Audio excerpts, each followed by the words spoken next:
started. I don't want to waste any of your time. I want to start with the big news here in Arizona this week, which is that voters will now have the chance in November to be able to decide if they want local law enforcement to make arrests for people they believe came over the border illegally. Is that something that you endorse? And would you go a step further by having federal agents go down to make those arrests as well? I endorse anything that is going to make it more difficult for people to come into our country illegally. And we're being invaded right now, and we're being invaded at a level that nobody's ever seen before. Mental institutions, I mean, they're being emptied out all over the world, being sent into your state, but to a lot of states, and especially through the border, and then they go out and they go throughout the country. Jails are being emptied, prisons and jails. Insane asylums are being emptied. Anything that's going to make it more difficult. You know, we had the border, we had the safest border in history. I built 571 miles of border wall.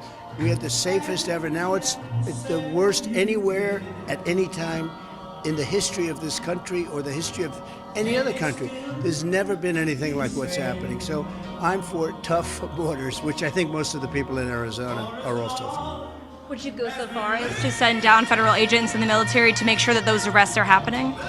If it was necessary to protect our border, absolutely. Absolutely, without question. People here in Phoenix and across the country, but especially here in Phoenix, they're struggling with the costs of living, especially when it comes to just having rental prices and the cost of homes. People in my generation are struggling to be able to make that happen. How would you go about making renting and owning a home more affordable? So one of the biggest things, one of the biggest problems is the price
have never been attacked on October 7th.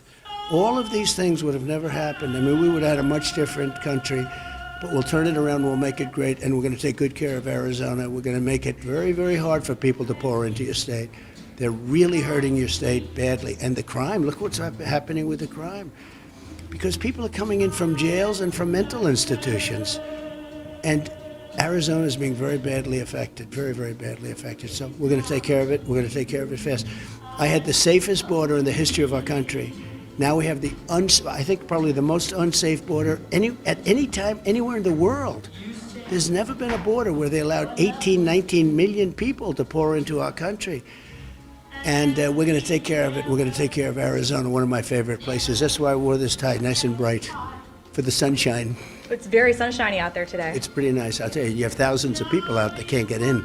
Did you ever think you would get to this point when you came down that escalator? Well, it's been a lot of fun. You know, we had the greatest economy in history. You got the biggest tax cuts in the history of our country. You got the biggest regulation cuts. That's how we created all these jobs.